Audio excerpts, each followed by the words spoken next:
struggling to market to your ideal clientele with old branding that worked for you years ago? This branding gap is playing a huge role in your current client conversion rate, and you may not even know it. We've heard it all before. My website doesn't matter that much, or I'll get to it eventually, but years go by and yet you're still asking the same question. Why am I still working the same weddings at the same price point with no growth? So what does your current brand and website say about you? Does your copy actually captivate your ideal clientele, or are they quickly closing your site and connecting with someone else? It's time to give your brand some pampering at the Creative Cabana, your all-inclusive strategy and design studio. With over a decade of experience as wedding vendors, their full-service team knows exactly how powerful great branding can be for your business growth. Whether you need a complete brand refresh or just a touch-up with services like website design, brand identity, or copywriting, they've got you covered. And for filmmakers out there, they also specialize in logo animations so that your film can feel that much more elevated. This is something I just invested in, and it's brought an entirely new look to my films. So you poured your heart and soul into your business. Now it's time for a brand that connects with your customers on every level. Visit their website today and use our discount code WGY300 for $300 off your first project at creativecabana.co. Welcome to the We Got You podcast, a network curated for wedding photographers and filmmakers that dives deep into the strategies and tactics to transitioning a side hustle in the wedding industry into a full-time, thriving career. We're your hosts, luxury wedding filmmaker Emma K. Films and luxury destination wedding photographer Hannah Brook Photography. It wasn't too long ago that we picked up our cameras for the first time, having absolutely no idea where it would lead us. Years later, we're traveling the globe for beautiful destination weddings, build our dream lifestyles, and run multi-six-figure careers. It didn't happen overnight and it wasn't easy, but it is attainable and so worth it. And we're ready to teach you our strategies. Covering a variety of topics from both our first-hand experiences and reputable guest speakers' insights crucial for business growth, we're exploring the art of marketing within your niche, discussing effective ways to attract and retain clients, leverage social media, and build a strong online presence, and so much more. We're not shying away from talking through the challenges of the wedding industry and offering realistic solutions to navigate them successfully. We emphasize the importance of networking, establishing meaningful relationships with clients, and continuously honing one's craft to stand out in a competitive market. This is the We Got You podcast. Hello. Welcome to another episode. This week, Hannah and I are finishing our two-part series that is solely based on networking. Last week, we really dove into the importance of networking, and we were talking through a lot of the value of in-person networking, whether it be attending different events, which Hannah and I both walked through, what events we have found invaluable, what events we've heard really great things about, but also just kind of talking through etiquette, in-person networking etiquette. There's so many different pieces like what you wear and how you speak and the research that you do beforehand that really can make or break your experience in an in-person networking event and can also impact bookings that you get afterwards. So all that to say, if you haven't listened to last week's episode, I would genuinely listen to that episode first because in person it's so valuable, truly more valuable than virtual networking in my opinion. But this week, we want to talk all about virtual networking. These are a lot more tangible things that you can do right here, right now that honestly we encourage you to start doing. We're going to kind of go through just different elements of virtual networking, mine and Hannah's experience with things that we have done in the past or that we're currently doing. And then we'll also walk through different tips for virtual networking etiquette. So with that being said, Han, we can kind of just jump into different ways to virtual network and kind of our own experiences. Yeah, absolutely. Honestly, I think when it comes to virtual networking, there's an endless amount of possibilities because our world is so tech savvy and there's so much that we can do just from the pleasure, from the leisure of our own house and stuff, which is incredible. Mm-hmm. But I think when I think most about, big pieces of virtual networking that have really helped me in my business, I think of social media, Instagram, how are you engaging and working with other vendors, whether that be photographers, videographers, or planners. It's not just geared towards a specific one, but how does your Instagram reflect or look for other vendors? And then how are you engaging with other vendors on your Instagram? How are you reaching out to other vendors on Instagram? Yeah. And then also where are you, when we talked about in-person events, what are you buying a ticket to? What are you going to in person? Similar for virtual, what are you you buying a ticket to? What are you doing online? Is that a master class that you are going and joining a master class and you're learning from a guest speaker and meeting other, people who are attending this master class? Are you part of a coaching program? With our coaching program that we just finished up, we had 12 seats and we got to know each other. Like everybody talked with each other, shared about their businesses, shared about their plans, got to know each other and learn about each other's business throughout the whole process of the coaching program. And so it wasn't even just with Em and I, but getting to know each other and network with each other. Does that look like maybe it is mentorships? Just a couple months ago, I booked a mentorship with a photographer that I really, really, really look up to and is somebody that I like really aspire to be in the industry and somewhere I aspire to be too in the industry. And getting to have that like FaceTime with her was invaluable. And then having not only that FaceTime with her and her helping me in my business, but then she knows who I am. I've since then even reached out with a question or two, questions about film, questions that I have been super excited that she's actually like responding to and working with me and helping me in the industry. Like those are huge pieces versus just somebody that you've sent a blind DM to, So like thinking of what are some virtual networking ways that you can connect with people that aren't just shooting a blind DM, sending a blind email, just showing up to somewhere in person. Like what are those ways that you can really create networking opportunities for yourself virtually? Emma, I would love to know some of the like things that you do virtual networking. I know a lot of them are I would similar, say, honestly, for me, I definitely see a lot of benefit in the one-on-one mentorships. And we'll talk about some of the tangible, like what do DMs and emails kind of like, what does that all entail in a little bit, but so much benefit in one-on-ones. I have booked mentorship one-on-ones with filmmakers. I booked one-on-ones with planners. It's great to give you the opportunity to show that you are willing to pay for, this is how passionate you are. You are willing to pay for someone's time to show up.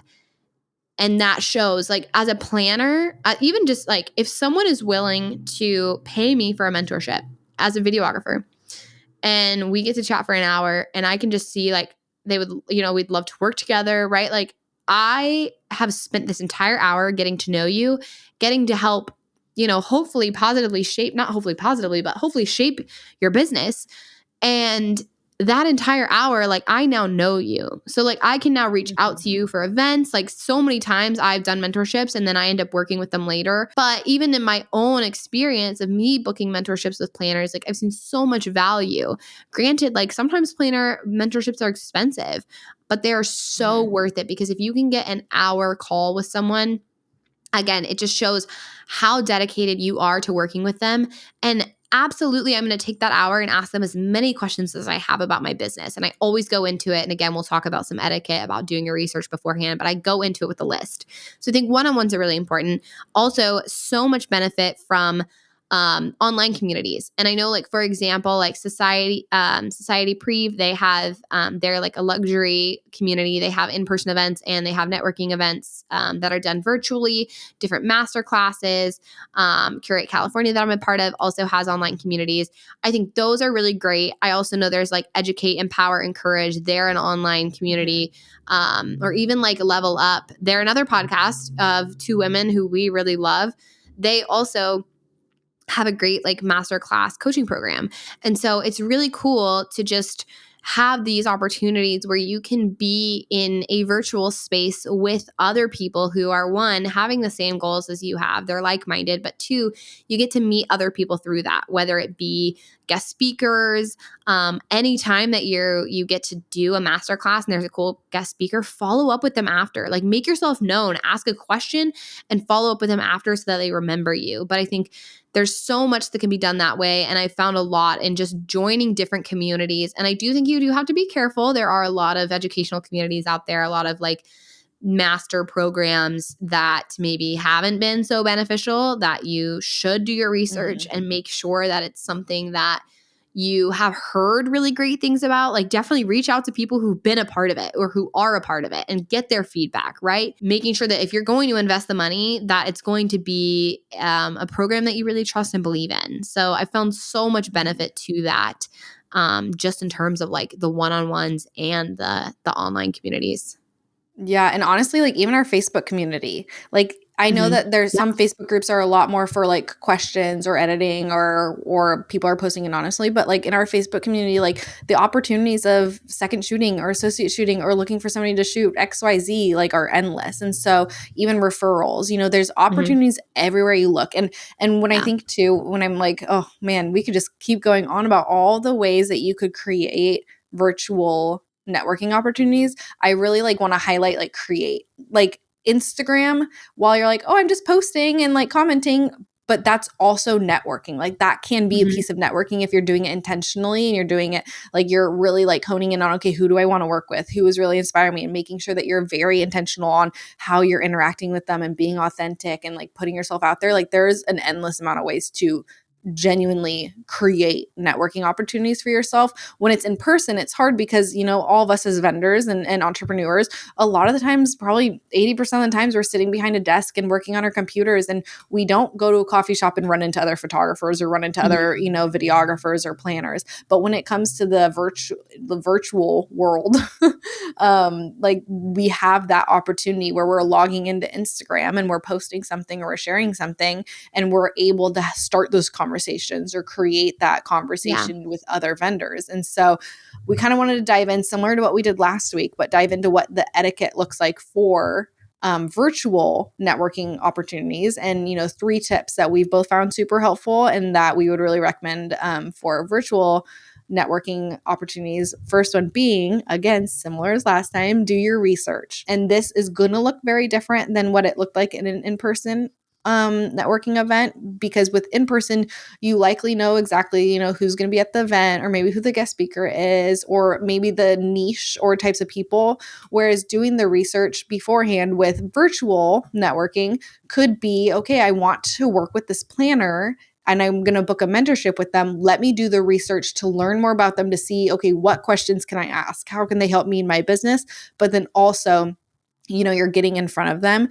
If you're booking and this is like potentially a segue, but like if you're booking a mentorship with a planner, you don't want to book with them and then just try to be like the best that you can possibly be so that they maybe want to work with you. Like be genuine, ask questions, let them help you in your business, because the more that they can help you like genuinely in your business and help you grow, the more they're like, okay, this person is doing things exactly how I would do them. Like that's somebody I want on my team versus, oh, they're too good to be helped. Like that's how it will come across if you're just doing this mentorship just to get FaceTime with them.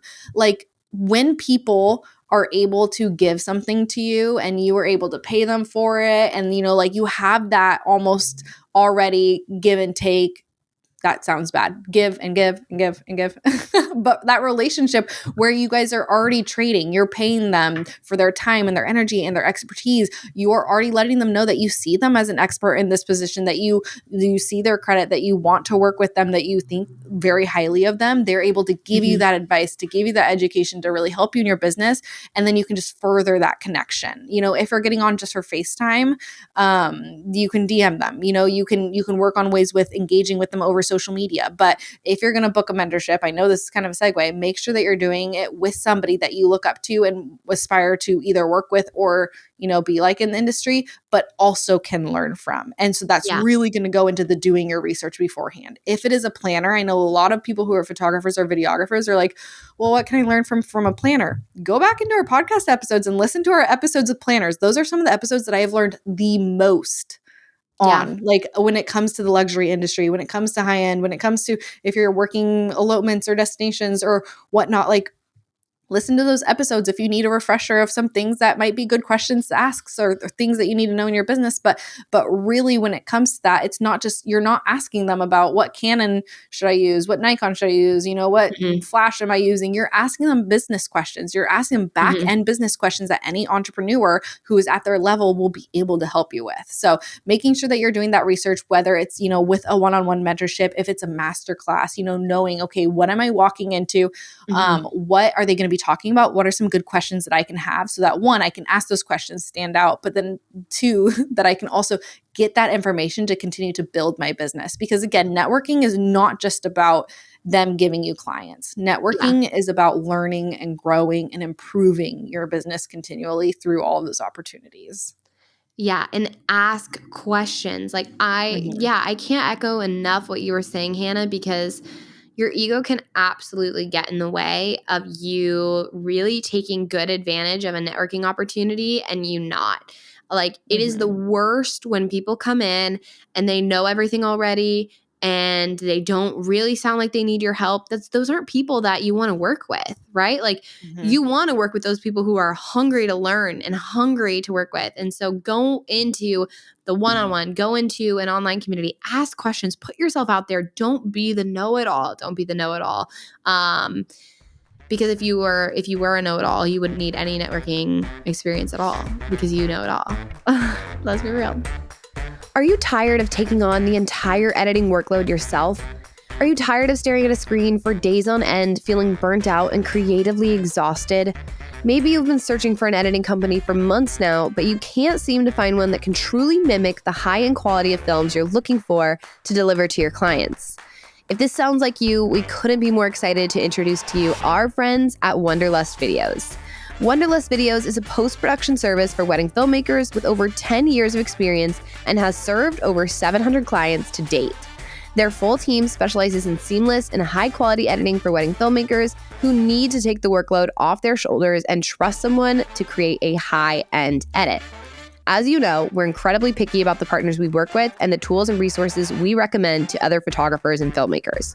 With that being said, I myself, Emma, have gone through the process firsthand to use Wanderlust Videos myself and vet their entire process so that I could recommend them to you today with confidence. Wanderlust Videos can edit your highlight films, social media teasers, doc edits, and so much more. Their team edits on Premiere Pro, Final Cut Pro, DaVinci Resolve, so it's time to get the help you need and start outsourcing today. You can start with Wanderlust Videos right now at wanderlust-videos.com and use our code WGY10 for 10% off your first project. Does your current client delivery system feel unexciting, limiting, and boring? Maybe you're still using good old Google Drive or Dropbox to deliver your clients' wedding films. If the answer to these is yes, it's time to level up your video delivery experience with VidFlow. VidFlow is a pay-per-use online platform that allows you to deliver fully branded websites for each of your clients. While being incredibly affordable, VidFlow is accessible on mobile, desktop, and smart TVs with included long-term hosting so that your clients can truly enjoy the entire experience when receiving their wedding films. When I first found VidFlow, it was such an easy switch that truly benefited my business substantially. With so many incredible features and options for customization and personalization, VidFlow continues to wow my clients time and time again. You can find VidFlow on Instagram or visit their website at vidflow.co. Use our code WGY20 for 20% off a yearly premium membership and level up your client experience today with VidFlow. Next thing that we want to talk about is, again, knowing that we want you to engage before you sell, especially if you're sending someone an email, if you send someone a DM, and like full transparency, like right here, right now, we'll tell you the secret sauce. Hannah and I will DM planners, we'll DM photographers. We are never going to sell over a DM unless a planner or a photographer asks us a specific question. Constantly just like hyping them up in the comments, sending them a DM, right? And we'll talk a little bit more about our next tip with that. But we're never like, hey, here's my pricing. I would love to work together in a DM. If a planner is like, hey, can I get your pricing? Absolutely, 1000% will answer those questions for them, but we are never just going to cold sell over a DM. We're going to spend time engaging with them first, even if it's just a DM that is like, I love your work. It looks beautiful. Comment on a specific photo and tell them why you love that design work. Don't just be like everyone else. And let me contradict myself. There are times 1000% where I go on a planner's work and I'm like, this is stunning. Or I just say, this is so beautiful, right? Like not all the time do I have every single comment be so specific and so intentional. However, I would love for them all to be. I want to make sure that when I'm reaching out to a new planner and I'm commenting on some of their most recent posts, I'm telling them why I love that work. And I'm sending them a DM that is just acknowledging how beautiful it is without even selling myself at all. And so think about engaging before you sell yourself, because no one wants a cold sell. No one wants a, hey, I'm going to compliment you, and then now I'm going to tell you that, like, do you have any clients? That's so annoying. And especially from like a planner perspective, right? They're getting countless DMs, countless emails a day from photographers and videographers who want to work with them. So what's going to make you different? And what's going to make you different is you. And the only way for you to get out there for yourself is to build a relationship on your brand before you just go in and sell. Don't be like everyone else who just cold pitches themselves. Yeah. And honestly, I feel like maybe like a tip or two is people that you're really wanting to work with and build that community with on Instagram and really be like engaging with, turn on your notifications for them. Turn on their post notifications or their story notifications so that whenever they're putting those new posts, you can make sure that you are liking it, you're engaging, you're commenting. And like Emma was saying, sometimes it's not going to be specific every single time. Sometimes you say so stunning, but it's because you are continuously commenting. You know, it's not because, oh, I'm just going to do one that says so stunning and then like not comment on anything for the next 4 months. It's because, well, just 2 days ago, I said, oh my gosh, the lemons on these tables look insane, like such a beautiful design piece, you know? Yeah. And so then this one, I'm saying something a little bit more normal or I guess so stunning, you know, but like it doesn't have to be every single one, but you do need the ones that are. And so you can't just have those, like you were saying, vague comments. You need those ones where you really are having a connection piece or having something for them to respond to. Because here's the thing. I know that if somebody is commenting on my Instagram post, if they are saying something pretty specific, I'm going to make a response to that. I've read their Instagram page. If I don't know who they are, or their handle rather, if I don't know who they are, I'm clicking on their page and I'm like, oh, I wonder who this is. If it's someone who just puts a heart under my thing, I honestly don't respond to it. I don't even like the comment sometimes because I just forget. And there's like, you know, you've got so many comments, so you're not going to invest your time in that when it's like, oh, they just put a heart and that was really sweet. But if it's somebody who's like says something specific, I'm like, oh, I wonder who this is. I'm going to go to their profile and I'm going to look at who they are. And the more that you can do that for somebody that you're wanting to work with, the more that they're going to recognize your Instagram handle. And if there's one thing Emma always says that is stuck in my head, it's not who you know, it's who knows you. Who knows your name? Do they know your Instagram handle and who you are? So no, I so agree. Yeah, definitely important. And I would say the last one that we want to share with you is knowing and acknowledging that it takes time. And many of you are going to be like, well, that's vague. But no, really.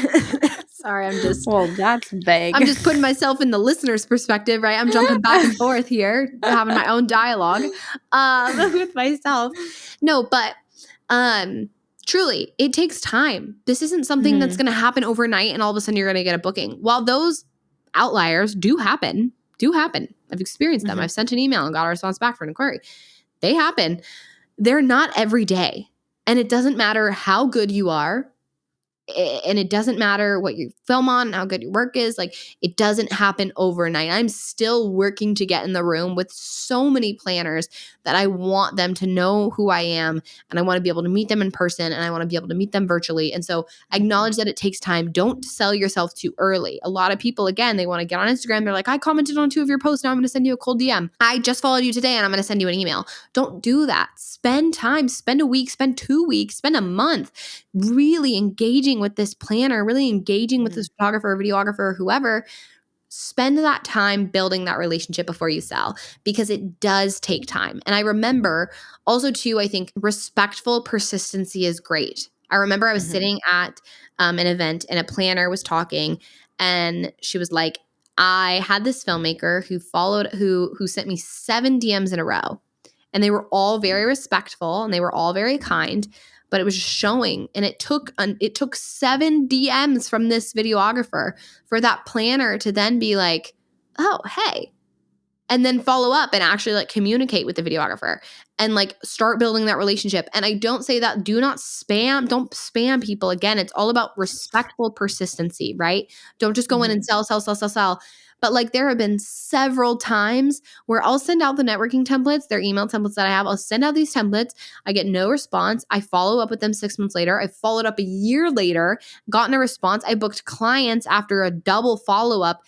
If you're doing it respectfully and being persistent, don't just give it like a, here's my best effort and I'm going to ghost. And if it comes back to me, well, then it will, because it takes time and work to build these relationships with key planners that you want to work with. Yeah, absolutely. But if you don't have the work, if you don't have that time that you're investing into them, people notice and they take note of that. And it's like, I even think of like for our podcast, even we have businesses all the time who are pitching their clients to come on and be guest speakers for the podcast.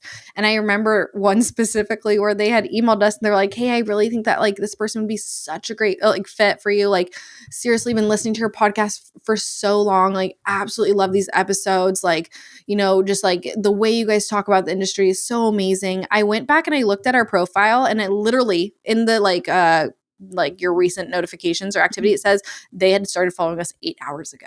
Yeah. And I was like, okay. So like you lose the weight of your words if your actions aren't backing it up, you know? So this whole like, wow, I just absolutely love your XYZ and I think we fit really well together doesn't match if you're not following them on Instagram, if you're not commenting on their work, if you're not loving them in the comments, you know, why are they going to hand you a client? Because, oh, well, I told you I love them, but you're not backing it up. Yeah. Preach.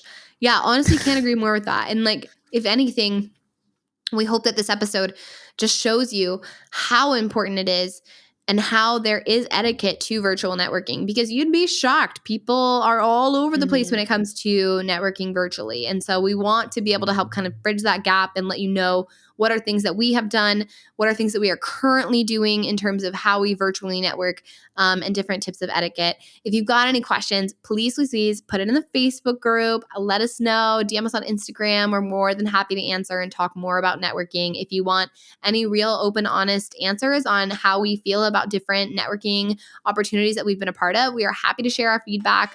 Most of them, honestly, are great experiences. But yeah, feel free to reach out to us, and we will see you next week on the We Got You podcast. Thanks for listening to another episode of the We Got You podcast. We would absolutely love it if you could take an extra minute to leave us a review and let us know what you think. DM us a screenshot of it and we'll send you a coffee on us. If you want access to an exclusive community, rad freebies, giveaways, and wedding referrals, then join our Facebook group today. Also, if you aren't already, subscribe to our YouTube channel and make sure that you're following along on Instagram at WeGotYou_podcast to stay up to date. We'll see you next week on the We Got You podcast.